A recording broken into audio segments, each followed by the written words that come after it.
Los campos de concentración no fracasaron porque los nazis fueran incompetentes en todo. Fracasaron porque cometieron errores que ningún libro de historia suele contar.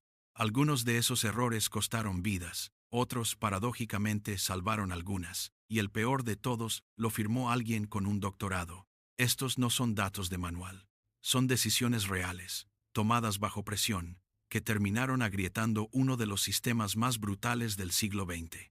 Error número 10. Los trenes.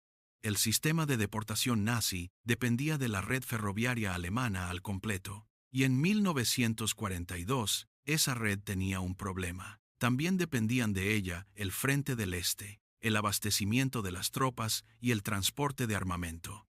Lo que nadie calculó correctamente fue que mover cientos de miles de personas hacia los campos colapsaría tramos enteros justo cuando más los necesitaban en la guerra.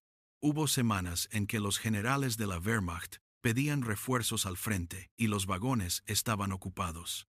No es un dato menor. Ese cuello de botella logístico ralentizó deportaciones en varios momentos clave de 1943 y 1944. La maquinaria del horror tenía atascos de tráfico. Error número 9. Documentarlo todo. La burocracia nazi era obsesiva. Cada transferencia, cada número de prisionero, cada orden firmada quedaba registrada. Y eso, que para ellos era eficiencia, se convirtió después en la prueba más demoledora contra sus propios responsables. En Nuremberg, los fiscales no necesitaron buscar testigos para muchos cargos. Los documentos de los propios campos bastaron. Órdenes firmadas, listas de traslados, hojas de contabilidad de bienes confiscados. El régimen que quería borrar rastros había construido el archivo más detallado de sus propios crímenes. Error número 8. Decidir si los prisioneros eran más valiosos vivos o muertos. Dentro del propio aparato nazi hubo una contradicción que nunca se resolvió del todo. Las SS querían exterminio, la industria de guerra quería mano de obra, y esas dos lógicas chocaron constantemente. Empresas como IG Farben o Krupp presionaban para mantener trabajadores con vida el tiempo suficiente para ser productivos. Las SS los liquidaban cuando bajaba el rendimiento. El resultado fue un sistema que no era eficiente ni como maquinaria de exterminio ni como fuerza de producción. Y aquí se cierra el loop que abrimos con los trenes.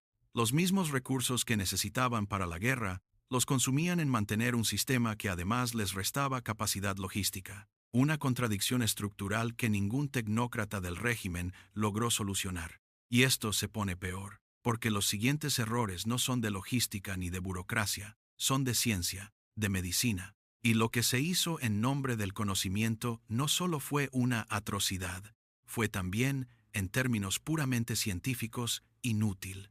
Error número 7. Los experimentos. Joseph Mengele tenía un doctorado en medicina y otro en antropología, y los experimentos que realizó en Auschwitz, además de ser crímenes documentados, fueron, según la comunidad científica posterior, metodológicamente inútiles. No había grupos de control, no había protocolos replicables, las condiciones variaban de un sujeto a otro, los resultados no eran transferibles. Décadas después, ningún avance médico real pudo atribuirse a esos experimentos. El régimen que se creía científicamente superior produjo pseudociencia. La brutalidad no generó conocimiento, generó ruido estadístico disfrazado de investigación. Si este tipo de historia te interesa, suscríbete ahora. Cada semana publicamos vídeos sobre lo que los libros de texto no explican. Error número 6. Nadie sabía exactamente quién mandaba. La estructura de poder del Tercer Reich era, en teoría, vertical. En la práctica, era un laberinto de organismos que competían entre sí. Las SS, la Gestapo, la Wehrmacht, los Gauleites regionales, los ministerios civiles. En los campos eso se traducía en órdenes contradictorias. Un comandante recibía instrucciones de Berlín, del inspector de campos y del responsable económico regional, y no siempre decían lo mismo. Hubo casos documentados en que prisioneros destinados al exterminio fueron redirigidos a trabajos forzados porque un responsable industrial tenía más influencia local que la orden que venía de Berlín, no por compasión, por burocracia.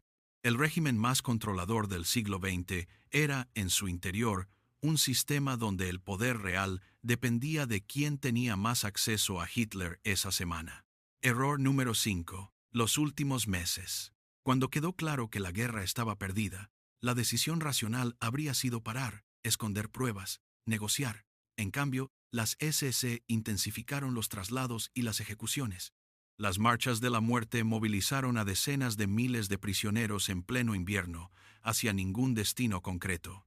¿Por qué? Porque dentro del régimen, admitir que los campos existían significaba admitir la derrota, y algunos mandos prefirieron seguir hasta el final antes que enfrentarse a esa realidad. Esas marchas mataron a miles de personas que habían sobrevivido años de campo. Murieron en los últimos días de una guerra que ya estaba decidida. Ese es quizás el error más difícil de entender. Uno que no tenía ninguna lógica, ni militar, ni económica, ni siquiera ideológica. Volvamos al principio. Dijimos que algunos de estos errores costaron vidas. Otros, sin que nadie lo planeara, las preservaron. Y el peor lo cometió alguien con un doctorado. Lo que demuestran estos errores no es que el régimen fuera incompetente en todo, es que incluso los sistemas construidos para ser implacables se contradicen a sí mismos. La burocracia choca con la ideología. La economía choca con el exterminio. El poder real choca con el poder formal. La historia no es solo lo que se decidió hacer, es también lo que se hizo mal, lo que no se previó y lo que nadie supo resolver. Eso es lo que hace que merezca la pena seguir mirando.